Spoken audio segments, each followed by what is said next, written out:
ہوتی ہے۔ ہر وہ شخص جس کے لیے ہمارے ماں باپ کے دل میں محبت تھی، ماں باپ کی عزت احترام، اور ماں باپ ان کے لیے خلوص کے جذبات رکھتے تھے، عزت رکھتے تھے، اس میں بھی وراثت جاری ہوتی ہے۔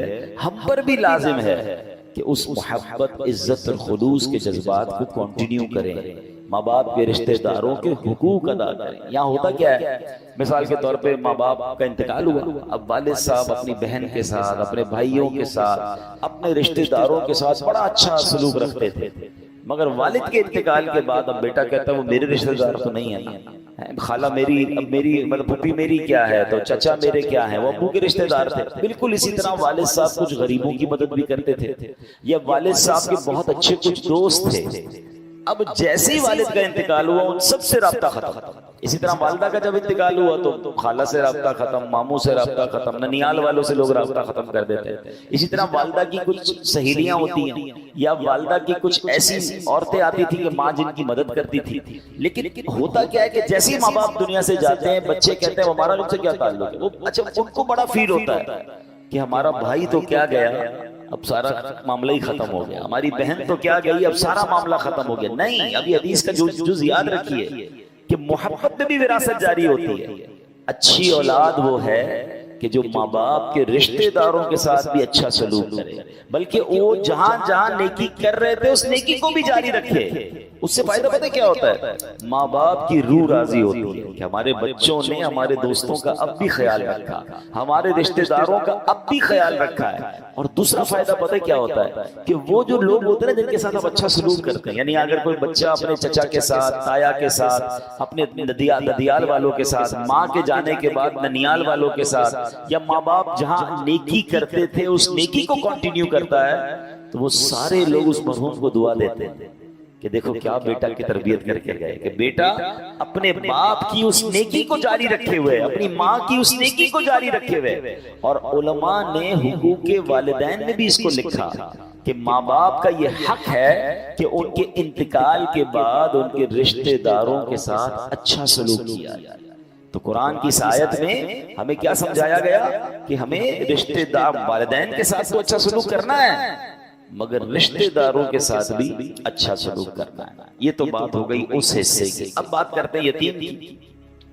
اچھا، یتیم کے بارے میں ایک مسکنسپشن یہ ہے کہ بہت سارے لوگ ملتے ہیں کہتے ہیں میں بھی یتیم ہوں، اور بہت بڑی عمر کے ہوتے ہیں یا جوان ہوتے ہیں، تو یاد رکھیے یتیم صرف نابالغ ہوتا ہے۔ جب وہ بالغ ہو جائے گا نا، اب وہ یتیم نہیں رہا، ورنہ تو شاید یہاں بہت سارے یتیم بیٹھے ہیں، میرے والدین بھی چلے گئے، تو بھائی اب اس عمر میں یتیم نہیں ہوتا کوئی، اللہ پاک سب کے مرحومین کی مغفرت فرمائے، مگر یتیم کی جو تعریف ہے نا، وہ تعریف یہ ہے کہ جب وہ نابالغ ہے اور اس کے والد کا انتقال ہو گیا ہے تو وہ یتیم ہے۔ تو یہ بات بھی آپ کے ذہن میں رہے۔ اب یتیم اور مسکین کی مدد کرنے والا یہ اتنی بڑی نیکی ہے اور اتنا بڑا ثواب ہے، سبحان اللہ۔ نبی پاک علیہ السلام فرماتے الساعی علی الارملۃ والمسکین کالمجاہدی فی سبیل اللہ او کالذی یصوم النہار ویقوم اللیل۔ آقا علیہ السلام فرماتے ہیں، بخاری کی حدیث ہے کہ یتیم بچوں اور مسکین کے لیے دوڑ دھوپ کرنے والا، مثلا ان کی مدد کی کوشش کرنے والا، راہ خدا میں لڑنے والا، یا دن کو روزہ رکھنے اور رات بھر عبادت کرنے والے کی طرح۔ اب آپ ذرا غور کیجئے کہ دن کو روزہ رکھنا، رات بھر عبادت کرنا، بلکہ راہ خدا میں جہاد کرنا، اس کے برابر کس کو کہا گیا کہ جو یتیم کی یا مسکین کے لیے کوشش کرتا ہے، کسی کو یتیم مسکین کو کھانا کھلا رہا ہے، ان کی تعلیم کے لیے مدد کر رہا ہے، ان کو کہیں ڈراپ کر رہا ہے، ان کو ریسیو کر رہا ہے، یہ وہ نیکی ہے کہ یہ مجاہد کے برابر ہے، راہ خدا میں لڑنے والے کے برابر ہے۔ حدیث پاک میں آتا ہے جنت میں پہنچ کر وہاں سے واپس دنیا میں آنے کی کوئی خواہش نہیں کرے گا۔ دنیا سے کوئی جنت میں پہنچ جائے اس کو پھر دنیا میں کیوں واپس آنا ہے؟ مگر سبحان اللہ جو راہ خدا میں لڑتے ہوئے شہید ہوا ہوگا نا، وہ جنت میں پہنچ کر بھی خواہش کرے گا کہ کاش پھر دنیا میں جاؤں، پھر راہ خدا میں لڑوں اور پھر شہادت کا مرتبہ پاؤں۔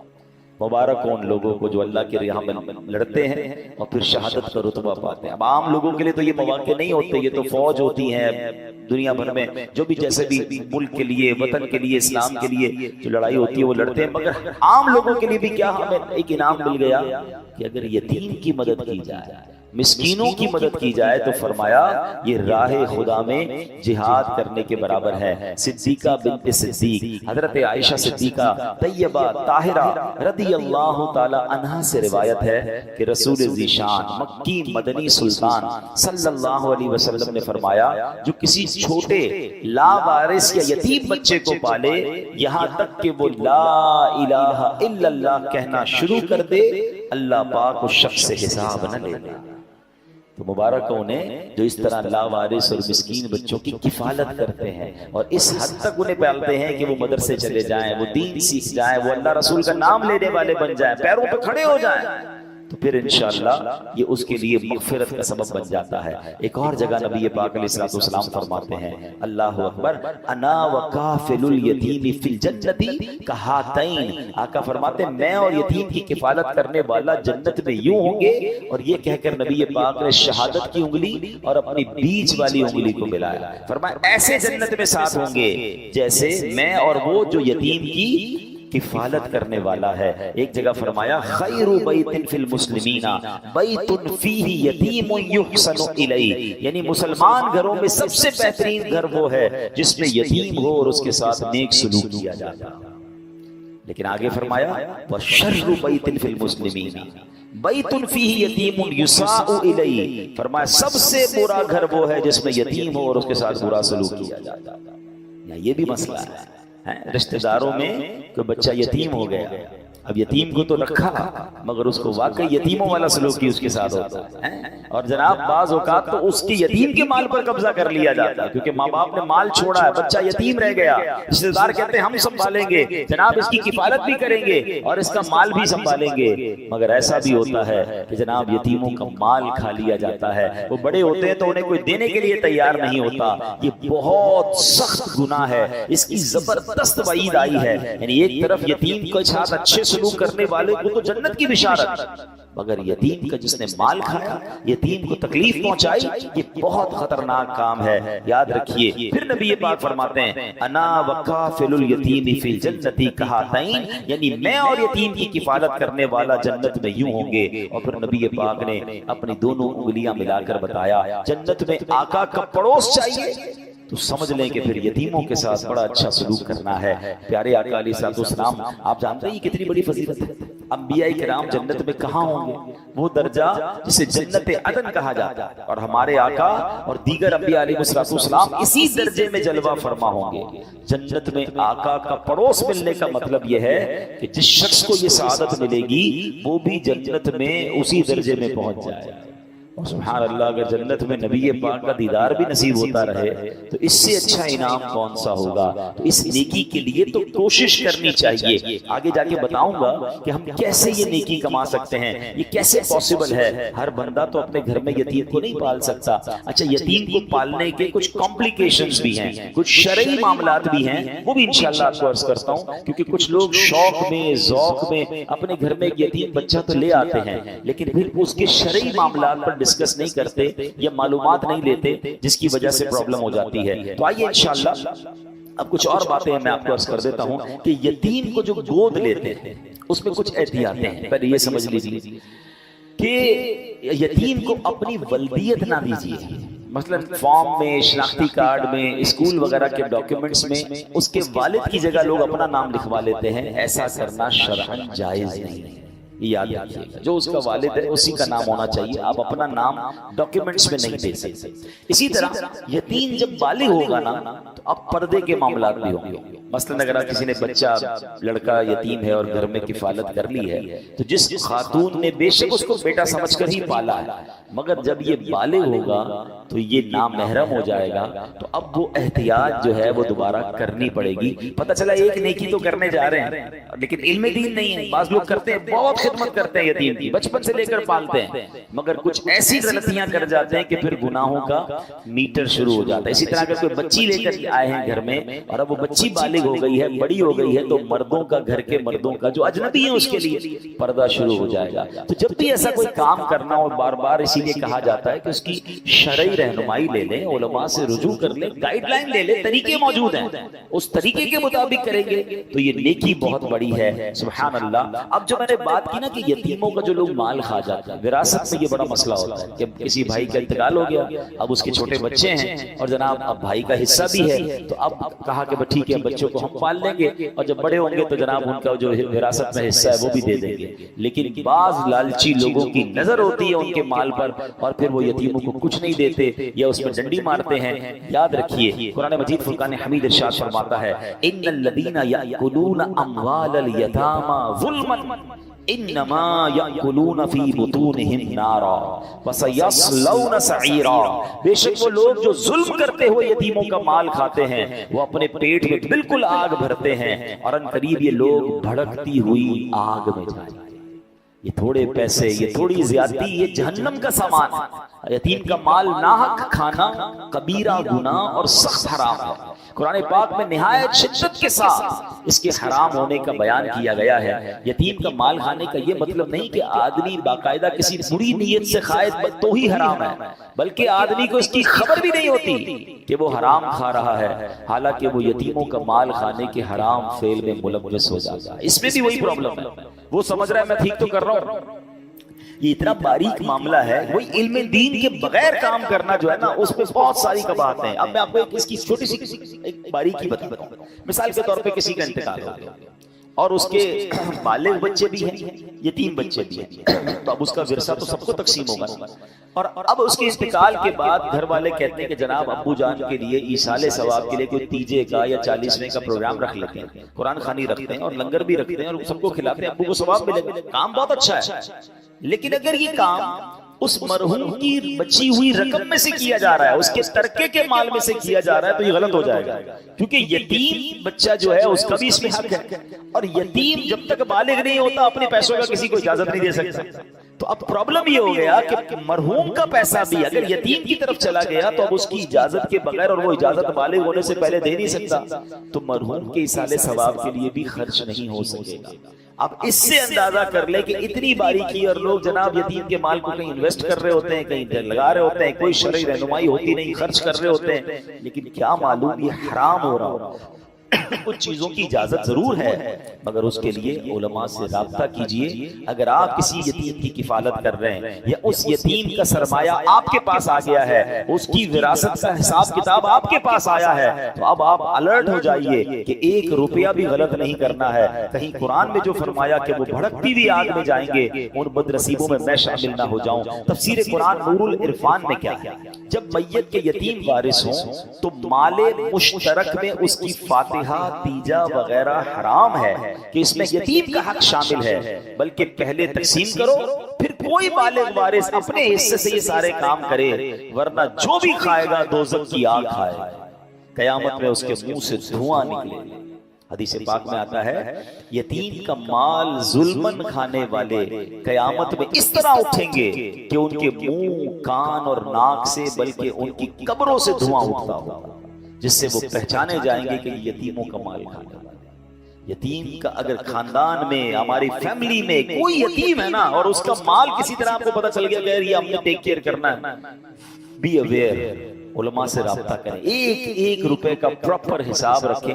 نیکی بڑی ہے مگر یہاں زیادتیاں ہو رہی ہیں. آپ کے سامنے بھی ہوگا ایسے واقعہ، بہنوں کا حق نہیں دیتے ورثے اور یتیم کا مال کھا جائے. یتیم کو بیچارے کو پتہ بھی تو نہیں ہوتا کہ میرے پاس کتنے پیسے ہیں، وہ تو چھوٹا تھا، اس کے والد صاحب چلے گئے، اب رشتہ داروں کی نظریں ہوتی ہیں کہ جناب اس کا ہم سنبھالیں گے اور اس کا مال بھی ہم ہتھیار لیں گے. یہ مال نہیں لے رہے، یہ جہنم کی آگ لے رہے. اس یتیم کی کفالت کر کے جنت آپ حاصل کر سکتے ہیں. پیارے آقا علیہ السلام کی حیات طیبہ کا بڑا شاندار واقعہ. مکہ مکرمہ میں یتیم بچہ تھا، اس کی امت کے فرعون، یعنی اس امت کا جو فرعون تھا وہ کون تھا؟ ابو جہل تھا. اس ابو جہل نے اس یتیم بچے کی پرورش اپنے ذمے لے لی، سارا مال بھی جو اس بچے کو وراثت میں ملا تھا وہ بھی اپنے قبضے میں کر لیا. اب چاہیے تو یہ تھا کہ ابو جہل اس کی اچھی دیکھ بھال کرتا، مگر اس بدبخت نے جس کے دل میں حرص و ہوس بھری ہوئی تھی، یتیم کی پرورش کرنے کی بجائے اس کے مال پر قبضہ کر لیا. ایک دن وہ بچہ ننگے بدن، پریشان حال ابو جہل کے پاس آیا اور کہا کہ مجھے اپنا مال دو جو میرے والد صاحب چھوڑ کر گئے تھے. اس بدبخت نے اس یتیم کو دھکے دے کر اپنے گھر سے نکال دیا. اچھا اب جب قریش کے سرداروں نے دیکھا کہ یتیم کے ساتھ ایسا ہوا ہے تو کہا ایسا کرو تم مسلمانوں کے نبی محمد عربی صلی اللہ علیہ وسلم کے پاس جاؤ اور ان سے جا کر مدد مانگو. اچھا انہوں نے یہ چیز بھی ٹونٹ کرنے کے لیے کہی تھی کہ وہ بھی کیسے مدد کریں گے, چلو پھر بھی تم جاؤ ان کے پاس. وہ پیارے آقا علیہ الصلوۃ والسلام کے پاس آئے. اب نبی پاک سبحان اللہ وہ تو سب کے مددگار ہیں, غم و رنج و الم اور سب بلاؤں کا مداوا ہو, اگر وہ گیسوؤں والا میرا دلدار ہو جائے, اشارہ پائے تو ڈوبا ہوا سورج برآمد ہو, اٹھے انگلی تو مہ دو بلکہ دو دو چار ہو جائے. تو وہ یتیم گئے جب ان کے پاس تو نبی پاک علیہ الصلوۃ والسلام نے کیا کیا, پیارے آقا نے اس بچے کو ساتھ لیا اور ابو جہل کے پاس آ گیا اور آپ نے فرمایا کہ اے ابو جہل, نبی پاک علیہ الصلوۃ والسلام نے فرمایا کہ اس یتیم کا مال دو. اب سارے سردار سمجھے کہ ابو جہل نے تو آج خوب بدتمیزی کرنی ہے, ان کو کیسے اس کی بات ماننی ہے. مگر جیسے ہی نبی پاک اس کے جو بھی جگہ تھی وہاں تشریف لائے تو مرحبا کہہ کر اس نے استقبال کیا اور فوراً یتیم کا سارا مال نکال کر دے دیا. تو قریش کے لوگ حیران ہو گئے, ابو جہل تم تو ان کے سب سے بڑے مخالف ہو, ان کے بارے میں اتنی باتیں کرتے ہو, ان کے دین کو ٹکراتے ہو, آج آتے ہی ان کو سارا مال دے دیا. آج تو موقع تھا معاذ اللہ ان کے سامنے تم نے مقابلہ کرنے کا. تو ابو جہل کہتا ہے کہ جب وہ آئے تو خدا کی قسم میں نے دیکھا کہ محمد عربی صلی اللہ تعالی علیہ وسلم کے دائیں اور بائیں ایک نیزہ دیکھا میں نے. مجھے ڈر لگا کہ ان کی بات نہیں مانوں گا تو وہ نیزہ مجھے پھاڑ ڈالے گا. یہ معجزہ رسول اللہ صلی اللہ علیہ وسلم ہے کہ اس کو عذاب الہی نظر آنے لگ گیا تھا, وہ ڈر گیا اور نبی پاک کی ایک ایسی ہیبت اس کے دل پر طاری ہوئی کہ اس نے یتیم کو جو ہے وہ مال لوٹا دیا. تو اے میرے پیارے اسلامی بھائیوں, یہ بہت بڑی نیکی ہے. ہم سب کو اپنے مال میں کچھ نہ کچھ حصہ, تھوڑا بہت بھی پارٹ جو ہے وہ یتیموں کے لیے رکھنا چاہیے. یعنی وہ بندہ کہتا ہے نا یار الگ الگ جگہوں پر انویسٹمنٹ ہونی چاہیے, الگ الگ کاروبار ہونے چاہیے. Do not put your all eggs in one basket. انگریزی کا مقولہ کیا ہے کہ سارے انڈے ایک باسکٹ میں مت ڈالو, وہی باسکٹ گر گئی تو سارے انڈے ٹوٹ جائیں گے. تو کاروبار میں بھی لوگ مختلف جگہوں پر کام کرتے ہیں, ایک کاروبار میں مندہ ہو تو کہیں اور سے پیسے آ جائیں, تھوڑی بہت ہی انویسٹمنٹ لوگ کر رہے ہوتے ہیں. یہ دنیا کے لیے تو دماغ چلتا ہے, اللہ کرے میرا نیکیوں کے لیے بھی ایسا ذہن بن جائے کہ تھوڑے پیسے میں کبھی مسجد میں لگا دوں, تھوڑے پیسے کسی مدرسے میں دوں تاکہ قرآن پڑھنے والوں کا ثواب بھی ملے. اچھا جناب میں کسی غریب کی مدد کر دوں, وہ اپنے بچوں کو کھلائے, اس کا مجھے ثواب ملے. کسی کو قرضہ دوں تو قرضے کا ثواب بھی مجھے ملے. اچھا جناب اب اور کون سی نیکی ہے, تو کسی یتیم کی کفالت کر لوں تاکہ یتیموں کے گھر میں بھی ہونے والی نیکی کا ثواب مجھے ملے. اگر ہم سوچتے جائیں اللہ نے جس کو نوازا ہے, تھوڑا پانی کے صدقے کا کام کر دوں کہ جب تک کنواں چلتا رہے گا, جب تک پانی لوگ پیتے رہیں گے, ادھر سے مجھے ثواب مل جائے. تو یہ جتنی نیکیاں ہیں سب کا, کبھی درخت لگا دوں تو درخت لگتے رہیں گے, اس کا مجھے ثواب, سایہ ملتا رہے گا مجھے اس کا ثواب ملے. اگر جس کا یہ ذہن بن جائے نا کہ جناب مجھے, اور پھر ماشاءاللہ اگر دعوت اسلامی کے ساتھ آپ کنٹریبیوٹ کرتے ہیں اور آپ یہ سوچیں کہ دعوت اسلامی تو پوری دنیا میں نیکی کے کام کر رہی ہے, تو جس طرح لوگ کہتے ہیں نا یار دنیا بھر میں فیکٹریاں ہونی چاہیے, ایکسپورٹ امپورٹ کا کام ہونا چاہیے, پاکستان کے ساتھ ساتھ دنیا کے کئی ملکوں سے مال آنا چاہیے. اللہ کرے یہ ذہن بن جائے کہ میرا ثواب بھی دنیا بھر میں پھیل جائے. جب پتہ چلے کہ دعوت اسلامی برطانیہ میں, افریقہ میں, یہ جناب دنیا کے کئی ملکوں میں کام کر رہی ہے, تو آپ بھی رابطہ کر سکتے ہیں کہ جناب اس میں بھی تھوڑا میرا حصہ ملائیں. اب جیسے آج کل غزہ کے مسلمانوں کی مدد ہو رہی ہے, فلسطین کے مسلمانوں کی مدد ہو رہی ہے, وہاں کتنی بڑی تعداد میں یتیم بچے ہو گئے ہیں. الحمدللہ ہم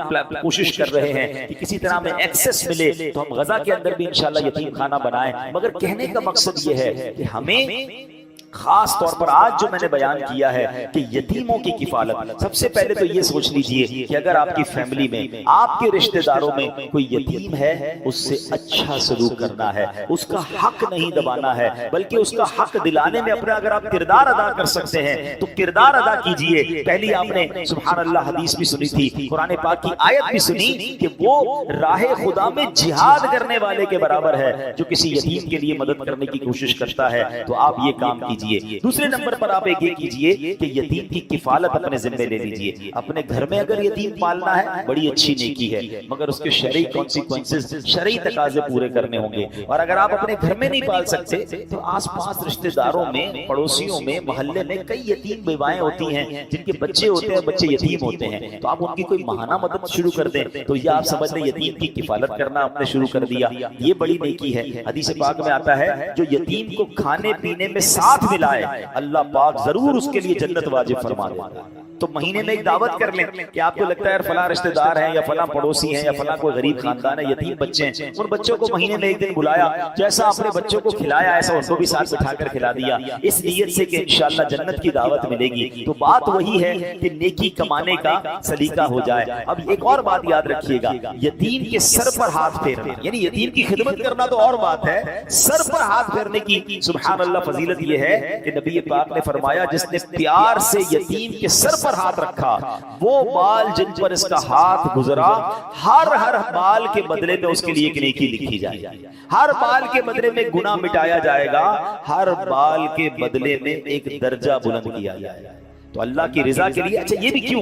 جب آپ سب سے ہاتھ پھیرتے تو شفقت ہے، اس کو فیل ہوتا ہے، اس کو اچھا لگتا ہے کوئی ہے جو میری جو ہے وہ مدد کرنے والا ہے۔ اچھا اس میں بھی بڑی پیاری علماء نے تقسیم بتائی ہے، اور یہ حدیث پاک میں ہے کہ لڑکا یتیم ہونا تو ہاتھ کیسے پھیرنا ہے؟ پیچھے، سر کے پیچھے سے ہاتھ آگے لانا، اور جس کا والد ہے دنیا میں ویسے ہی ہمارے کسی دوست کا بیٹا ہے اور شفقت کے لیے آپ سر پہ ہاتھ پھیر رہے ہیں تو آگے سے پیچھے بالوں کی طرف لے جانا ہے۔ تو یہ بھی طریقہ حدیثوں میں بیان ہوا۔ تو بہرحال میرے پیارے اسلامی بھائیوں، جب سر پر ہاتھ پھیرنے میں اتنا ثواب ہے کہ ہر بال کے بدلے نیکی ہے، تو یتیم کو کپڑے دلانا، یتیم کو کھانا کھلانا، یتیم کی تعلیم کا انتظام کرنا، دیکھیں وہ بن باپ کا بچہ ہے، آپ اس کے ساتھ اچھا کریں گے، آپ کے اپنے بچوں کے ساتھ اچھا ہونا شروع ہو جائے گا۔ تو آخر میں میری گزارش یہی ہے کہ مثال کے طور پہ کوئی میرا بھائی ایسا بیٹھا ہے، آپ کے 3 بچے ہیں، آپ کے 4 بچے ہیں، آپ کے 5 بچے ہیں، اللہ آپ کو برکت دے آپ کے بچوں میں، تو کیا ایسا نہیں ہو سکتا کہ میں یہ بھی پلان کروں کہ کم از کم 2 یتیم بچے بھی میں پالوں؟ 4 بچے بھی تو پال رہا ہوں نا، وہ 2 بھی انشاءاللہ میری ذمہ داری ہوں گے، وہ پلتے رہیں گے، وہ خوش ہوتے رہیں گے،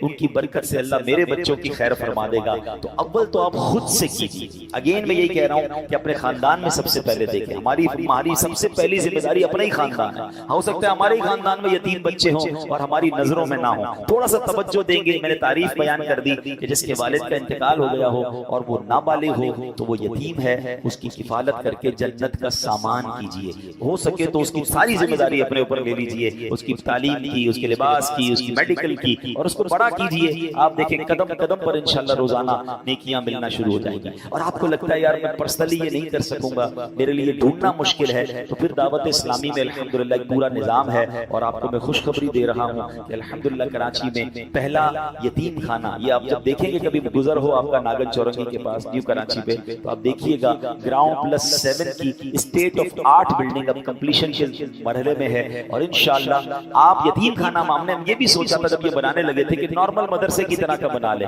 ہم نے کئی یتیم خانوں کا وزٹ کیا، پھر ہمیں اندازہ ہوا کہ پاکستان میں کئی یتیم خانے، واقعی یتیم خانے بنا دیے انہوں نے، اتنا برا حال ہے۔ میں سب کا نہیں کہتا، کچھ واقعی بہت اچھے ہیں، لیکن انشاءاللہ ہم نے ایک ایسا پلان کیا کہ ہم ایسا یتیم خانہ بنائیں کہ عام بچے تمنا کریں کہ ہمیں وہاں پر رہنا ہے، کیونکہ یہ ہمارے بچے ہوں گے، ان کی رہائش، ان کا کھانا پینا، ان کی میڈیکل، بلکہ ان کو دیکھیں نا، اگر بچہ عید کی چھٹیوں پہ اپنے ماں باپ کے پاس جاتا ہے، یہ کہاں جائیں گے؟ تو ان بچوں کو کہیں اسلامک ٹور پر بھی لے جانا، یا پاکستان ٹور پہ لے جانا، مزارات اولیاء کا ٹور کرانا، وہ بھی ہماری ذمہ داری ہوگی۔ تو ایک شاندار مدنی ہوم زیر تعمیر ہے، اور انشاءاللہ مجھے بہت امید ہے کہ اینڈ آف 2025 یا جنوری 2026 کے قریب اس کی اوپننگ ہوگی۔ جب آپ دیکھیں گے تو اگر آپ یتیموں کی کفالت خود کریں، دوبارہ میں کہتا ہوں آپ خود کریں، نہیں کر سکتے اور آپ چاہتے ہیں کہ ہم یہ ذمہ داری لیں، تو آپ دعوت اسلامی کے ساتھ تعاون کر سکتے ہیں، مدنی ہوم کے نام پر اپنا ڈونیشن دیں گے تو انشاءاللہ یہ یتیموں کی کفالت پر خرچ ہوگا، اور یہ انشاءاللہ آپ کے لیے صدقہ جاریہ ہوگا۔ اللہ سے میں دعا کرتا ہوں کہ رب کریم ہمیں یہ نیکی کمانے کی بھی توفیق عطا فرمائے، کیونکہ جو اس کا اجر نبی پاک نے فرمایا نا کہ یتیم کی کفالت کرنے والا اور میں ایسے ہوں گے، تو پیارے آقا کے ساتھ اگر جنت مل جائے تو میں سمجھتا ہوں ایک مسلمان کے لیے اس سے بڑی کیا سعادت ہے۔ اور زندگی میں دیکھیں ابھی نہیں ہے آپ کی نظر میں کوئی، لیکن ہو سکتا ہے تھوڑے دنوں بعد آپ کی نظر میں کوئی ایسی فیملی آ جائے گی، کوئی ایسی درخواست آپ کے پاس آئے گی، پتہ چل جائے نا کہ یہ بیوہ اور یتیم ہیں اور یہ بچے یتیم ہیں، تو بس اب آپ نے ان کی خدمت کرنی ہے، ان کا ساتھ دینا ہے۔ اللہ قریب ہم سب کو یہ نیکی کرنے کی توفیق عطا فرمائے، آمین بجاہ النبی الامین صلی اللہ تعالی علیہ وسلم۔ الحمدللہ رب العالمین والصلاة والسلام علی سید المرسلین، اما بعد فاعوذ باللہ من الشیطان الرجیم، بسم اللہ الرحمن الرحیم۔ پڑھیے الصلاة والسلام علیک یا رسول اللہ وعلی آلک واصحابک یا حبیب اللہ، الصلاة والسلام علیک یا نبی اللہ وعلی آلک واصحابک یا نور اللہ۔ درود پاک پڑھنے کے بے شمار فضائل و برکات ہیں۔ ایک بڑی پیاری حدیث ہے جو مکتبۃ المدینہ کا ایک بہت خوبصورت رسالہ ہے، اربعین عطار، اس کی قسط نمبر 2 صفحہ نمبر 3 پر حدیث پاک نمبر 3 ہے۔ حدیث کا جو الفاظ ہیں وہ بڑے پیارے ہیں۔ ایما رجل مسلم لم یکن عنده صدقہ، جس مسلمان کے پاس صدقہ کرنے کے لیے کچھ نہ ہو، فَلْيَقُلْ فِي دُعَائِهِ، تو اسے چاہیے کہ اپنی دعا میں یہ کہہ لیا کرے۔ کیا کہہ لیا کرے؟ اللہم صلی علی محمد عبدک ورسولک وصلی علی المؤمنین والمؤمنات والمسلمین والمسلمات، یعنی اپنی دعا میں اگر وہ یہ پڑھ لے فَإِنَّهَا زَكَاةٌ لَا يَشْبَعُ الْمُؤْمِنُ خَيْرًا حَتَّى يَكُونَ مُنْتَهَاهُ الْجَنَّةِ، تو یہ زکوٰۃ ہے اور مومن کبھی بھلائی سے سیر نہیں ہوتا یہاں تک کہ جنت اس کا ٹھکانہ ہوتی ہے۔ صدقہ دینے کو نہیں، درود پڑھ لے اور یہ والا درود پڑھ لے تو فرمایا یہ اس کے لیے زکوٰۃ ادا ہو جائے گی، یعنی اس کی طرف سے یہ زکوٰۃ ہے۔ اور پھر فرمایا کہ مومن کبھی بھلائی سے سیر نہیں ہوتا، نیکیوں سے جی نہیں بھرنا چاہیے۔ کچھ لوگ کہتے ہیں بھائی پڑھ لی نا نماز، صدقہ دے دیا تھا 1 مہینہ پہلے، فلاں نیک کام کر لیا تھا، بھلائی سے جس کو کہتے ہیں نا دل نہیں بھرنا چاہیے۔ اور نیکیاں جس طرح مال سے دل نہیں بھرتا، دنیا کی چیزوں سے دل نہیں بھرتا، نیکیوں سے دل بھر جاتا ہے۔ اللہ وہ ہمارا دل بنا دے کہ ہمیں گناہوں سے نفرت ہو جائے اور نیکیوں سے ایسا پیار ہو جائے کہ ایک کے بعد ایک نیکی، ایک کے بعد ایک نیکی کرنے کا ذہن بن جائے۔ اب مثال کے طور پہ اگر دنیاوی ایگزامپل، پہلے میں حدیث کو پورا کر لوں، اور پھر فرمایا یہاں تک کہ جنت اس کا ٹھکانہ ہوتی ہے، اس کا بھلائی سے سیری نہیں ہوتی یہاں تک کہ جنت اس کا ٹھکانہ ہوتی ہے۔ اب میں فار ایگزامپل سمجھانے کے لیے کہہ رہا ہوں کہ اگر ہمیں یہ کہا جائے کہ ایک فرض نماز پڑھیں گے تو آپ کے اکاؤنٹ میں 50,000 روپے جمع ہو جائیں گے، 2 رکعت نفل پڑھیں گے تو 10,000 روپے جمع ہو جائیں گے، ایک تسبیح کلمہ پاک کی پڑھیں گے تو 5,000 جمع ہو جائیں گے، ایک تسبیح درود پاک کی پڑھیں گے تو 5,000 جمع ہو جائیں گے۔ اب بتائیے کتنی تسبیح پڑھیں گے، کتنے نفل پڑھیں گے اور کون سی نماز قضا کریں گے؟ ٹھیک ہے نا؟ یعنی دنیا کی چیزیں ہوں تو پھر بندہ نہ دن دیکھتا ہے نہ رات دیکھتا ہے، کسی طرح دنیا کا مال آتا ہے۔ لیکن اگر ہمیں یقین ہو جائے کہ میرا ہر سجدہ، میری ہر نماز، میری ہر تسبیح میرے لیے جنت کے خزانے جمع ہو رہے ہیں، تو پھر سیری کیسے ہوگی؟ پھر دل کیوں بھرے گا؟ بس صرف ذہن بنانے کی دیر ہے۔ 50-60 سال کی زندگی میں پیسے مل جائیں تو میں محنت کرنے کے لیے تیار ہوں۔ 60 سال ہی جیئیں گے نا، 70 جی لیں گے، 80 جی لیں گے، کتنا جیئیں گے؟ لیکن مرنے کے بعد قیامت تک قبر میں رہنا ہے، وہ پتہ نہیں کتنے 100 سال رہنا ہے، اور اس کے بعد قیامت کا دن 50,000 سال کا دن، اور پھر نہ ختم ہونے والی جنت جس کی کوئی ایکسپائری ڈیٹ نہیں ہے۔ تو میں 70 سال کی زندگی، 80 سال یا 60 سال کی زندگی کے لیے تو اتنی کوشش کروں، اور جو نہ ختم ہونے والی آخرت والی زندگی ہے اس میں سستی کروں؟ یہ عقل مندی نہیں ہے۔ ایک بڑا پیارا جملہ ہے، عقل مند وہ ہے کہ جتنا دنیا میں رہنا ہے اتنا دنیا کی تیاری کرے، اور جتنا عرصہ قبر و آخرت کا ہے اتنی قبر و آخرت کی تیاری کرے۔ اب یہ فیصلہ ہے کہ کہاں کی تیاری زیادہ کرنی ہے۔ تو بڑی خوبصورت حدیث کا جو جز ہے نا، میں دوبارہ پڑھتا ہوں کہ مومن کبھی بھلائی سے سیر نہیں ہوتا، یعنی بھلائی سے اس کا دل نہیں بھرتا یہاں تک کہ جنت اس کا ٹھکانہ ہوتی ہے۔ تو اس حدیث میں بڑی خوبصورت نصیحت بھی مل گئی اور درود پاک کی فضیلت بھی پتہ چل گئی۔ تو کثرت سے درود پاک پڑھتے رہا کریں۔ السلام خسرو دنیا و دین، السلام اے راحت جان حزین، السلام اے نور ایمان، السلام اے راحت جان، السلام غمزدوں کو آپ کر دیتے ہیں شاد، سب کو مل جاتی ہے منہ مانگی مراد، کیجئے رحمت حسن پر کیجئے، دونوں عالم کی مرادیں دیجئے۔ درود پاک پڑھ لیں، صلو علی الحبیب صلی اللہ تعالی علی محمد صلی اللہ علیہ وسلم۔ ویسے تو یہ کسی بھی دن درود پاک پڑھیں گے فضیلت ہے، مگر ہم ہر جمعے کو جمعے کے دن کی فضیلت بھی بیان عموماً کرتے ہیں کہ حدیث پاک کا مضمون ہے کہ جو جمعہ کے دن 200 بار درود پاک پڑھے اس کے 200 برس کے گناہ معاف کر دیے جاتے ہیں۔ تو جمعہ تو اسپیشل ڈے ہے درود پاک پڑھنے کا، کثرت کے ساتھ درود پاک پڑھتے رہا کریں۔ آئیے مل کر محبت کے ساتھ باآواز بلند درود پاک پڑھ لیں۔ صلو علی الحبیب صلی اللہ تعالی علی محمد صلی اللہ علیہ وسلم۔ آج قرآن مجید فرقان حمید کا ایک تاریخی واقعہ میں نے آپ کے سامنے بیان کرنا ہے۔ ہم کوشش کرتے ہیں کہ جمعہ کے دن قرآن ہی کی باتیں کیا کریں، تو قرآن کا ایک ایسا واقعہ دلچسپ بھی ہے، عبرت انگیز بھی ہے، نصیحت آموز بھی ہے۔ One of the unique story of Quran, one of the unique جو ہے یہ واقعہ ہے، واقعہ بنی اسرائیل کا ہے۔ اور یہ لوگ بڑی، اللہ پاک نے بنی اسرائیل کو آزادی دی تھی فرعون کے غرق ہونے کے بعد، بڑے ہنسی خوشی زندگی گزار رہے تھے کیونکہ بڑا ٹف ٹائم گزارا تھا حضرت موسیٰ، اور جو فرعون کا زمانہ تھا حضرت موسیٰ اپنے ساتھیوں کے ساتھ دریائے نیل سے پار لگ گئے تھے اللہ کی عطا سے، اور فرعون غرق ہو گیا تھا، تو بڑا ہیپیلی لائف گزار رہے تھے۔ اب اللہ پاک نے حضرت موسیٰ کو حکم دیا کہ اے موسیٰ آپ کوہ طور پر آئیے، آپ کو ایک کتاب دی جائے گی، ٹھیک ہے نا؟ تو اب 30 دن تک حضرت موسیٰ کو حکم دیا گیا کہ کوہ طور پر اعتکاف کریں۔ حضرت موسیٰ اپنے بھائی حضرت ہارون علیہ السلام، وہ بھی اللہ پاک کے نبی ہیں، انہیں اپنا خلیفہ بنایا، اپنی قوم ان کے حوالے کی، اور آپ کوہ طور پر اللہ سے بات کرنے اور صحیفہ یعنی بعد میں جو آپ کو کتاب ملی تورات، وہ لینے کے لیے حاضر ہو گئے۔ 30 دن اعتکاف کیا، روزے رکھے۔ آخر میں جب اللہ پاک سے بات کرنے کا وقت آنا تھا تو آپ نے تیاری کی اور مسواک کی، نظافت اور پاکیزگی اختیار کی کہ رب سے بات کرنی ہے، اللہ کی بارگاہ میں جانا۔ جب اللہ پاک سے بات کرنے کا موقع آیا، ہم کلامی کا شرف ملا، تو اللہ پاک نے فرمایا اے موسیٰ آپ نے روزے رکھے اور آپ کے منہ میں جو مہک تھی وہ میرے نزدیک مشک سے بھی زیادہ عزیز ہے، آپ نے مسواک کر کے وہ مہک ختم کر دی ہے، لہٰذا 10 دن مزید روزے رکھیں۔ اب یہاں تھوڑا سا رک جائیں، پتا چلا کہ روزہ اللہ کو کتنا پسند ہے۔ جب ہم روزے سے ہوتے ہیں نا تو افطار سے پہلے آپ نے دیکھا ہوگا کہ ہمارے منہ میں ایک مہک ہو جاتی ہے، جس کو ہم منہ کہتے ہیں نارملی۔ ہمیں مزہ نہیں آ رہا ہوتا کہ یار پیسٹ نہیں کر پا رہے، حالانکہ روزے میں مسواک کرنے کی تو اجازت ہے، لیکن ہم زیادہ صفائی پیسٹ وغیرہ سے نہیں کر پا رہے ہوتے۔ تو فرمایا جو بھوک کی وجہ سے، روزے کی وجہ سے روزہ دار کے منہ سے بو آتی ہے وہ اللہ کو مشک سے زیادہ پسند ہے۔ تو اس سے روزے کی اہمیت کا پتہ چلا۔ تو سبحان اللہ، اللہ توفیق دے کہ ہم رمضان کے بھی پورے روزے رکھا کریں، بلکہ نفلی روزوں کی بھی کچھ نہ کچھ ترتیب ہونی چاہیے۔ بہرحال 10 مزید روزے رکھے حضرت موسیٰ علیہ السلام، پھر اس کے بعد اللہ پاک کی بارگاہ میں حاضر دی۔ اب اللہ سے باتیں کی، ہم کلامی کی۔ آپ تو اللہ کی بارگاہ میں تھے، ادھر بنی اسرائیل میں ایک شخص تھا، اس کا نام سامری تھا، وہ بڑا منافق تھا۔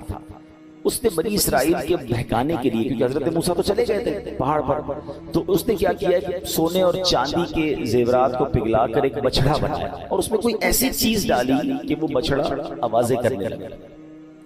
اب سامری بولا کہ اے بنی اسرائیل، حضرت موسیٰ تو کوہ طور پر اللہ سے ملنے گئے ہیں، خدا تو خود تمہارے پاس آ گیا ہے، اور بچڑے میں خدا نے حلول کر لیا اور اللہ ہی تم سے باتیں کر رہا ہے، معاذ اللہ، استغفر اللہ۔ اب بنی اسرائیل اس کے بہکاوے میں آ گئے اور اس بے جان بچڑے کو خدا سمجھ کر پوجنے لگے۔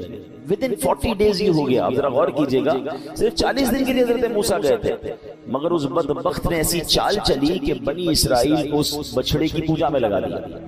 اچھا، ادھر بنی اسرائیل جو ہے وہ پوجا کر رہے ہیں، حرام کام کر رہے ہیں، شرک کر رہے ہیں، ادھر اللہ نے حضرت موسیٰ علیہ السلام کو یہ بتا دیا کہ تمہاری قوم کا یہ حال ہے۔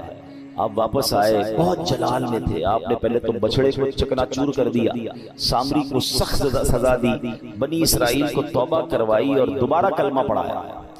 اب یہاں ایک بڑی 2-3 بڑی اہم باتیں سمجھنے والی ہیں اس واقعے کے تحت، کہ سامری کے پاس ایسی چیز کیا تھی کہ جس سے بچڑا جو ہے وہ بولنے لگ گیا یا اس سے آوازیں آنے لگ گئی۔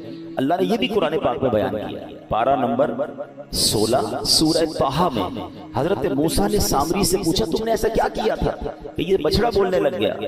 تو سامری جو کہتا ہے وہ قرآن میں موجود ہے، بصرت بما لم یبصروا به فقبضت قبضۃ من اثر الرسول فنبذتها۔ آسان ترجمہ قرآن کنز العرفان، میں نے وہ دیکھا جو لوگوں نے نہ دیکھا، اور تو میں نے فرشتے کے نشان سے ایک مٹھی بھر لی پھر اسے ڈال دیا۔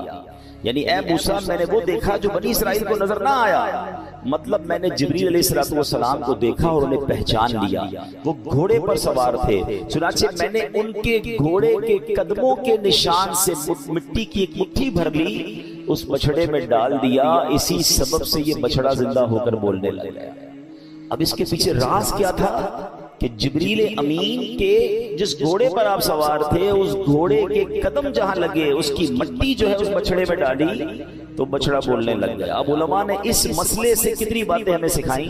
پتہ یہ چلا کہ جبریل اللہ کے پیارے ہیں، وہ بے شک بابرکت ہیں، مگر واسطوں کی گنتی کیجئے گا۔ حضرت جبریل اللہ کے پیارے، ان سے گھوڑے کو نسبت ہوئی، گھوڑے کے قدموں سے مٹی کو نسبت ہوئی، اس مٹی کے اندر اللہ نے ایسی تاثیر ڈال دی کہ بے جان بچھڑے میں جان پڑ گئی، وہ بولتا نہیں تھا، بولنے لگ گیا۔ تو پتہ چلا کہ تبرکات میں اللہ پاک نے کیسی برکتیں رکھی ہیں، وہ عطا بخش ہوتے ہیں، زندگی بخش ہوتے ہیں، ان کی برکت سے مردہ دل زندہ ہوتے ہیں، مردہ قوموں کو عروج ملتا ہے۔ اللہ پاک تبرکات کے اندر مردے میں جان ڈال دینے کی صلاحیت اور برکت عطا فرما دیتا ہے۔ اب یہاں تو اس تبرک کا غلط فائدہ اٹھایا گیا نا، تو پتہ چلا کہ تبرکات میں تو تاثیر ہوتی ہے، یہ ہاتھوں کا فرق ہوتا ہے۔ اگر یہ تبرکات گستاخوں کے ہاتھ میں آ جائے تو تبرکات کے منفی اثرات ہوتے ہیں، تبرکات نیکوں کے ہاتھ میں آ جائے تو وہ تبرکات کے اثرات بھی نیک ہوتے ہیں۔ دیکھیے سامری جادوگر کے پاس یہ مٹی آ گئی جو حضرت جبریل کے گھوڑے کے قدموں سے لگی تھی، وہ چاہتا تو اس سے برکتیں حاصل کر لیتا نا، مگر دل میں گستاخی تھی، دل میں شرک تھا، اسی تبرک سے اس نے غلط کام شروع کروا کے قوم کو حرام کام کی طرف لگا دیا اور پوری بنی اسرائیل کو اس نے اس زمانے کے لوگوں کو گمراہ کیا۔ تو اے میرے پیارے اسلامی بھائیوں، یہاں یہ بات سیکھنے کو مل رہی ہے کہ اللہ والوں سے نسبت رکھنے والی چیز میں بڑی برکت ہوتی ہے۔ اب اس کا کوئی رانگ استعمال کر لے تو الگ بات ہے۔ اب ایک بہت خوبصورت بات اب سمجھنی ہے، جبرائیل کون ہے؟ فرشتے، فرشتوں کے سردار ہیں، ٹھیک ہے، اور آپ کے گھوڑے سے سبحان اللہ جو مٹی قدموں سے لگے اس میں یہ جان آ جاتی ہے، یہ برکت آ جاتی ہے۔ تو ذرا سوچئے کہ یہ ہے کون؟ جبریل امین نبی پاک علیہ السلام کے خادم ہیں، آپ کے وزیر ہیں۔ ہم شعر کہتے ہیں نا، چاہیں تو اشاروں سے اپنے کایا ہی پلٹ دیں دنیا کی، چاہیں تو اشاروں سے اپنے کایا ہی پلٹ دیں دنیا کی، یہ شان ہے ان کے غلاموں کی، سرکار کا عالم کیا ہوگا۔ جبریل امین کے قدموں سے ان کے بھی قدم نہیں، ان کے گھوڑے کے قدم پر جو مٹی لگتی ہے وہ بے جان میں جان ڈال دیتی ہے، تو نبی پاک کی شان کا عالم کیا ہوگا۔ اب بتائیں جس خاک پر نبی پاک کے قدم لگ جائیں، اللہ اکبر، اس خاک کا عالم کیا ہوگا۔ اعلیٰ حضرت امام اہل سنت کہتے ہیں نا، ذرے جھڑ کر تیری پیزاروں کے، پیزار کہتے ہیں چپل کو، جوتوں کو، آقا آپ کے جوتے مبارک پر، آپ کے چپل مبارک سے جو ذرے لگ جائیں نا، اور جب وہ جھڑتے ہیں تو کیا بنتے ہیں؟ ذرے جھڑ کر تیری پیزاروں کے تاجے سر بنتے ہیں سیاروں کے۔ پھر یہ بڑے بڑے جو سیارے آسمان پر ہیں یہ ان ذروں کو اپنے سر کا تاج بناتے ہیں، اور کیوں نہ بنائیں کہ جب جبریل امین تو فرشتوں کے سردار ہیں، میرے آقا تو سب کے سردار ہیں نا، نبیوں کے بھی سردار ہیں، فرشتوں کے بھی آقا ہیں، جبریل امین تو نبی پاک کے وزیر ہیں۔ تو اب ذرا غور کیجئے مصطفیٰ کریم علیہ السلام کے مبارک قدموں کا اور ان کی شان کا عالم کیا ہوگا۔ اور سبحان اللہ، وہ جو ہے نا، تیری کفش پایوں سوارا کروں میں کہ پلکوں سے اس کو بہارا کروں میں۔ مفتی اعظم ہند کہتے ہیں حضور آپ کے قدموں سے لگنے والی جو خاک ہے نا، اس کو میں ایسے صاف کروں گا، جھاڑو سے نہیں، اپنی پلکوں سے میں اس کو بہارا کروں گا کہ اس کی شان اتنی اعلیٰ ہے۔ نبی پاک کے قدم جہاں لگ جائیں، نالین شریف لگ جائیں، مولانا جامی کہتے ہیں جو سوئے من گزر آری منے مسکین ناداری فدائے نقش نالینت پونم جائیں یا رسول اللہ۔ حضور کبھی آپ میرے گھر تشریف لائیں تو آپ کے جو نقش نالین ہیں، نالین یعنی چپل مبارک کا جدر جدر نقش لگے، جامی اپنی اس نقش پر جان قربان کرے گا۔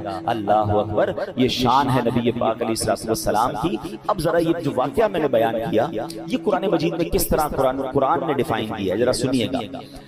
اللہ قرآن میں فرماتا ہے کہ پارہ 1 ہے، سورہ بقرہ ہے، آیت نمبر 51 and 52۔ سبحان اللہ، بسم اللہ الرحمن الرحیم۔ وَإِذْ وَاعَدْنَا مُوسَىٰ 40 لَيْلَةً ثُمَّ اتَّخَذْتُمُ الْعِجْلَ مِن بَعْدِهِ وَأَنْتُمْ ظَالِمُونَ۔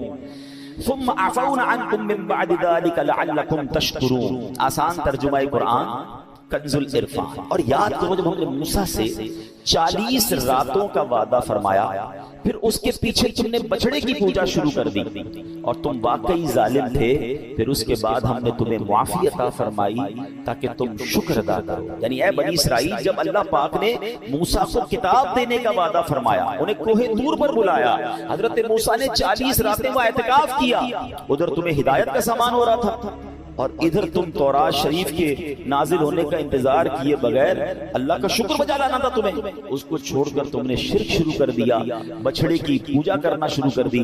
مگر اللہ پاک کا کرم دیکھو، تم پر اللہ کا فضل و احسان دیکھو. ایسے عظیم ظلم کے باوجود اللہ کریم نے تم پر عذاب نہ بھیجا، تمہیں تباہ و برباد نہ کیا، فرعون کی طرح تمہیں غرق نہ کیا، بلکہ تمہیں توبہ کی توفیق بخشی. تو تمہاری توبہ قبول ہوئی اور دوبارہ سے ایمان کی نعمت عطا فرمائی. یہ وجہ کیا بنی؟ سبحان اللہ، اس لیے کہ تم شکر گزار بنو، لہذا اب اس انعام کا شکر ادا کرو. اب ذرا غور کیجئے، اس آیت میں گویا ان کو معافی بھی ملی، ان کی زیادتی کا ذکر بھی ہوا اور معافی کا ذکر بھی ہوا اور ریزن کا بھی ذکر ہوا کہ یہ تم پر انعام کیوں ہوا، تاکہ شکر ادا کرو. اے میرے پیارے اسلامی بھائیوں، اب ذرا تھوڑی سی بڑی عشق والی بات بھی ہے اور بڑی ریلیٹو بات بھی ہے. حضرت موسیٰ کون ہے؟ کلیم اللہ. یاد رکھیے گا، کلیم کس کو کہتے ہیں؟ بات کرنے والے کو. اب اللہ سے بات کرتے تھے. ہمارے آقا کون ہے؟ حبیب اللہ. اللہ نے صرف بات نہ کی، اپنے حبیب کو اپنا دیدار بھی کرایا. اب ذرا سمجھیے گا کہ حضرت موسیٰ طور پر گئے، 40 دن اعتکاف کیا، تب آپ کو تورات عطا کی گئی. توجہ رکھیے گا، کہاں بلایا؟ کوہ طور پر بلایا، 40 دن کا اعتکاف کیا پہلے اور پھر تورات عطا کی گئی. بڑی شان ہے. مگر آؤ محبوب پاک علیہ السلام کی شان دیکھو. آپ غار حرا میں تشریف فرما تھے، آپ کو کہیں بلایا نہیں گیا، ٹھیک ہے، کہیں جانے کی زحمت نہیں فرمائی، بلکہ جبریل امین کو وہاں بھیجا جب محبوب موجود تھے اور وہی قرآن نازل ہونا شروع ہوا. بلکہ صرف یہی بس نہیں ہوا کہ غار حرا میں جب جب آتے قرآن نازل ہوتا. اللہ اکبر، محبوب پاک مکے میں ہیں، قرآن مکے میں نازل ہوتا. آقا مدینے میں ہیں، قرآن مدینے میں نازل ہوتا. نبی پاک سفر میں ہیں، قرآن وہی نازل ہوتا. اللہ اکبر، نبی پاک علیہ السلام طائف میں ہیں، قرآن طائف میں نازل ہوا. آقا علیہ السلام بستر میں ہیں، قرآن بستر میں نازل ہو رہا. فرق دیکھیے، طالب اور مطلوب کا فرق دیکھیے. حضرت موسیٰ علیہ السلام طالب تھے، اللہ کے حبیب علیہ السلام مطلوب ہیں. محبوب کو زحمت نہیں دی گئی بلکہ وہیں پہنچایا گیا. اور سمجھیے گا، حضرت موسیٰ علیہ السلام نے جب اللہ سے باتیں کرتے تھے نا، تو دل میں یقیناً تمنا جاگتی ہے کہ جس سے بات ہو اور ریسپیکٹ بھی ہو، محبت بھی ہو، تو اسے دیکھنے کو جی چاہتا. تو حضرت موسیٰ نے اللہ کی بارگاہ میں عرض کی، مولا میں تیرا دیدار کرنا چاہتا. ارشاد ہوا، لن ترانی، اے موسیٰ تم مجھے نہیں دیکھ سکو. ریکویسٹ کی تو فرمایا اب ایک پہاڑ پر اپنی تجلی رب نے نازل فرمائی. اب جب اس پہاڑ پر اللہ کا دیدار نہیں تھا، رب کے نور کی ایک تجلی تھی. حضرت موسیٰ اس تجلی کی تاب نہ لا سکے، بے ہوش ہو گئے. ذرا سمجھیے گا، حضرت موسیٰ نے ریکویسٹ کی، منع ہو گیا، تجلی نازل ہوئی، آپ بے ہوش ہو گئے. اور ادھر نبی پاک آرام کر رہے تھے ام ہانی رضی اللہ تعالیٰ عنہ کے گھر پر، اور جبریل امین آ کر عرض کرتے ہیں کہ حضور رب آپ کو بلا رہا ہے. یہاں ریکویسٹ ہے اور وہاں خود بلایا جا رہا ہے. یہاں بے ہوش ہو گئے ہیں اور وہاں میرے آقا اپنے سر کی آنکھوں سے رب کا دیدار بھی کر رہے ہیں، اللہ سے باتیں بھی کر رہے ہیں. خلیل اور حبیب کا فرق سمجھیے. یہ شعر آپ نے کئی بار صلاۃ و سلام میں سنا ہوگا، آج دوبارہ سنیں اور ایمان تازہ کریں کہ فرق مطلوب و طالب کا دیکھے کوئی، قصہ طور و معراج سمجھے کوئی. Try to understand the difference between طور and معراج. قصہ طور و معراج سمجھے کوئی بے ہوش جلووں میں گم ہے کوئی. کس کو دیکھا یہ موسیٰ سے پوچھے کوئی، آنکھ والوں کی ہمت پہ لاکھوں سلام. تو ہمارے آقا کی شان اتنی براء الورا ہے۔ اور اس قرآنی واقعے سے بھی پتا چل رہا ہے کہ 40 دن اعتکاف کروانے کے بعد کوہ طور پر بلا کر تورات دی جا رہی ہے، اور محبوب پاک جہاں جہاں جا رہے ہیں قرآن وہاں وہاں ان کے پاس آ کر جبریل امین پہنچا رہے ہیں، وہی نازل ہو رہا ہے۔ جبھی تو آپ سنتے ہیں مکی صورت ہے، مدنی صورت ہے۔ ارے آقا مکے میں تھے تو قرآن مکے میں آیا، جب نبی پاک مدینے میں ہے تو قرآن لے کر جبریل وہاں آ رہے ہیں۔ اللہ اکبر، یہ شان ہے نبی پاک علیہ السلام کی۔ اب یہاں ایک اور بات سمجھنی ہے کہ 40 دن کا گیپ آیا نا حضرت موسیٰ اور اپنی قوم کے درمیان، قوم شرک میں گرفتار ہو گئی، بچڑا بنایا اور پوجنے لگ گئی۔ فرق دیکھیں اس امت اور اس امت میں، نبی پاک ظاہری طور پر 1400 سال سے زیادہ وقت گزر چکا ہے، ہم سے پردہ فرما چکے ہیں ظاہری طور پر، مگر یہ امت توحید پر قائم ہے، یہ امت شرک پر نہیں گئی۔ یہ کتنی بڑی شان ہے اس امت کی۔ اور سرکار دو عالم علیہ السلام نے بھی سبحان اللہ 1400 سال پہلے گارنٹی دی تھی۔ آپ فرماتے ہیں وَإِنِّي وَاللَّهِ مَا أَخَافُ عَلَيْكُمْ أَن تُشْرِكُوا بَعْدِي، بے شک اللہ کی قسم، بخاری کی حدیث ہے، اللہ پاک کی قسم میں تمہارے متعلق یہ خوف نہیں رکھتا کہ میرے بعد تم شرک میں مبتلا ہو جاؤ گے۔ اللہ اکبر، گویا نبی پاک بھی جانتے تھے اور برائیاں بہت ساری میری امت میں ہو سکتی ہیں، مگر اجتماعی طور پر میری امت شرک میں گرفتار نہیں ہوگی۔ اب ذرا توحید پرستی کی میں آپ کو ایک مثال دیتا ہوں، ٹھیک ہے؟ داتا گنج بخش، امید ہے آپ مزار پر گئے ہوں گے، بہت دنیا جاتی ہے، دنیا بھر کے لوگ آتے ہیں، لوگ بڑا ادب کرتے ہیں حضرت داتا گنج بخش علی حجویری رحمۃ اللہ تعالی علیہ کا، بڑے ادب سے حاضری دیتے ہیں۔ حاضری دے کر بعض اوقات ہم نے دیکھا کہ کچھ لوگ فاتحہ پڑھ کے جب ادب سے جاتے ہیں تو پیچھے الٹے قدم ہو جاتے ہیں، مگر جب وہاں نماز کا وقت ہوتا ہے، جنہوں نے نماز پڑھی ہوگی نے دیکھا ہوگا کہ اللہ کی شان و مسجد کی سسٹم ایسا ہے کہ جب آپ مزار پہ جائیں تو جب جماعت کھڑی ہوگی نا تو سارے لوگ ایسے جماعت پڑھیں گے کہ سب کی پیٹھ مزار شریف کی طرف ہوگی۔ یہ کیسی توحید پرستی کی شاندار مثال ہے کہ یقیناً ہم داتا حضور سے محبت کرتے ہیں، اللہ کے بہت بڑے ولی ہیں، مگر ان کو اللہ نہیں مانتے، عبادت نہیں کرتے۔ جب عبادت کی باری آتی ہے تو جن اللہ کی بارگاہ میں قبلے کعبے کی طرف سجدہ کرتے ہیں، اور بے شک وہاں داتا حضور کے مزار کو پیٹ ہو رہی ہوتی ہے۔ یہ توحید پرستی کی مثال ہے، اور نبی پاک کی اس عظیم حدیث کا جو منظر ہے کہ اللہ کے حبیب علیہ السلام نے دوبارہ سنے، کچھ لوگ کنفیوژن پھیلاتے ہیں۔ اللہ کے نبی علیہ السلام نے فرمایا، بخاری کی حدیث، وَإِنِّي وَاللَّهِ مَا أَخَافُ عَلَيْكُمْ أَن تُشْرِكُوا بَعْدِي، فرماتے اللہ کی قسم میں تمہارے متعلق یہ خوف نہیں رکھتا کہ میرے بعد تم شرک میں مبتلا ہو جاؤ گے۔ تو یہ امت شرک میں مبتلا نہیں ہوگی۔ ایک اور بڑا خوبصورت واقعہ، امام حسن مجتبیٰ اپنے والد مولا علی سے پوچھتے ہیں، بابا جان آپ سے بھی بہت محبت ہے؟ تو کہا کہ اللہ پاک سے بھی محبت ہے؟ کہا بالکل اللہ سے بھی محبت ہے۔ تو بیٹے تھے، کہتے ہیں کہ ایک دل میں اتنی ساری محبتیں کیسے جمع ہو سکتی ہیں؟ آپ تو سب سے ہی محبت کرتے ہیں۔ بچپن کے سوال تو اور ہوتے ہیں نا، مگر ہمارے لیے کتنی بڑی تربیت ہو گئی۔ مولا علی شیر خدا نے اس کا جواب کتنا پیارا دیا۔ آپ نے فرمایا کہ آپ خود تو باب المدینۃ العلم ہے نا، آپ تو نبی پاک فرماتے ہیں کہ میں علم کا شہر ہوں، علی اس کا دروازہ ہے۔ تو مولا علی کا جواب تھا، اپنی شان کے لائق تھا، فرماتے ہیں بیٹا کیا تم دیکھتے نہیں جب نماز کا وقت ہو جاتا ہے میں تم سب سے الگ ہو کر اللہ کے حضور حاضر ہو جاتا ہوں، نماز پڑھنے لگ جاتا ہوں۔ یعنی محبت تو اصل ایک سے ہی ہے، باقی جو محبت ہے وہ اسی محبت کی وجہ سے ہے۔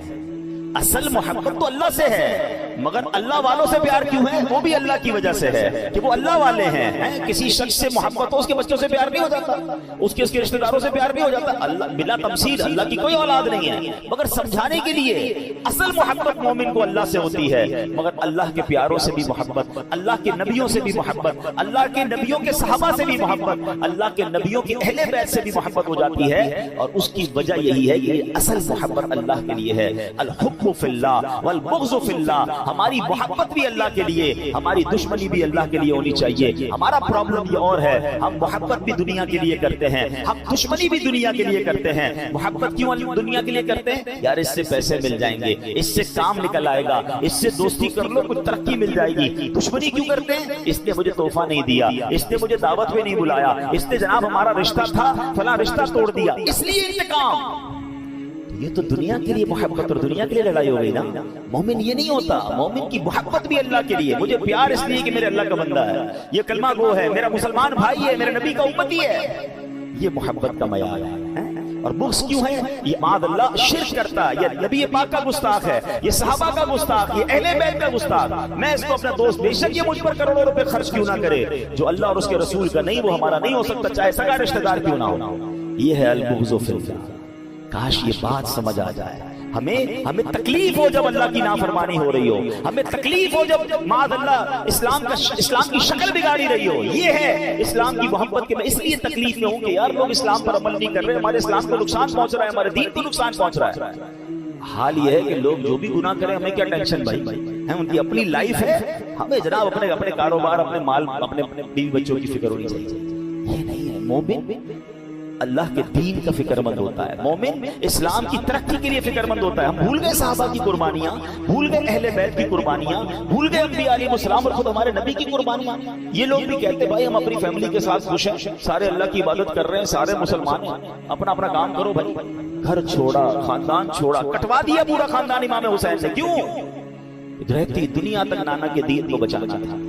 تو مومن تو یہ ہوتا ہے نا کہ اس کو یہ فکر ہوتی ہے کہ میں اپنے مسلمان بھائیوں کو گناہوں سے بچاؤں۔ بڑی پیاری بات کچھ دنوں پہلے پڑھی کہ اچھے مومن کی مثال یہ دی گئی کتابوں، غالباً غوث پاک کا فرمان تھا۔ غوث پاک شیخ عبد القادر جیلانی فرماتے ہیں کہ اچھا مومن تو وہ ہوتا ہے کہ جس طرح اگر اس کے اپنے فیملی ممبر آگ میں گر رہے ہوں، جس طرح وہ ان کو بچاتا ہے، اس طرح جب وہ مسلمانوں کو گناہوں میں اور برائیوں میں مبتلا دیکھے تو اسی فکر سے انہیں بچانے کی کوشش کرے۔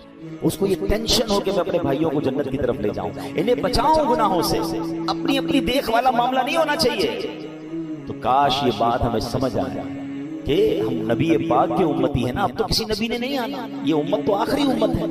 اب یہ ہماری ذمہ داری ہے کہ امر بالمعروف و نہی عن المنکر، نیکی کا حکم دینا، برائی سے روکنا، اپنی بھی اصلاح کرنی، دوسروں کو بھی اصلاح کرنا ہے، اب خود بھی گناہوں سے بچنا ہے، دوسروں کو بھی بچانا ہے۔ جب یہ کوشش ذہن میں آ جائے گی تو انشاءاللہ ہم اللہ کے بتائے ہوئے، قرآن کے بتائے ہوئے طریقے پر عمل کرنے والے بن جائیں گے۔ سبحان اللہ۔ یہاں ایک اور آخری بات عرض کر دیتا ہوں، اسی آیت میں فرمایا ثم عفونا عنکم من بعد ذلک، پھر اس کے بعد ہم نے تمہیں معافی عطا فرمائی۔ اسی آیت میں قرآن نے کیا کہا کہ تم نے شرک کیا، پھر تمہیں اللہ نے معافی عطا فرما دی۔ اب سوال یہ ہوتا ہے کہ فرعونیوں نے جب شرک کیا تھا انہیں تو غرق کر دیا گیا، بنی اسرائیل نے شرک کیا، انہیں معافی کیسے مل گئی؟ ان پر عذاب کیوں نہیں آیا؟ سبحان اللہ۔ تو ارشاد ہوا لعلکم تشکرون، تاکہ تم شکر ادا کرو۔ گویا فرمایا جا رہا ہے کہ فرعونیوں کا بھی جرم یہی تھا، فرعونیوں نے تو ایک جیتے جاگتے بندے کو خدا مانا تھا، تم نے تو بچڑے کو خدا مان لیا، مگر ان کے اندر شکر کی اہلیت نہیں تھی۔ اللہ جانتا ہے کہ تمہارے اندر شکر کی اہلیت ہے، تمہیں شکر کا موقع دیا جا رہا ہے، اللہ کا شکر بجا لاؤ، اللہ کی فرما برداری میں مصروف ہو جاؤ۔ تو پتہ کیا چلا، the crunch of this whole story کیا ہے کہ عذاب کا ایک سبب ناشکری ہے۔ ہاں، بندہ گناہ کرتا ہے،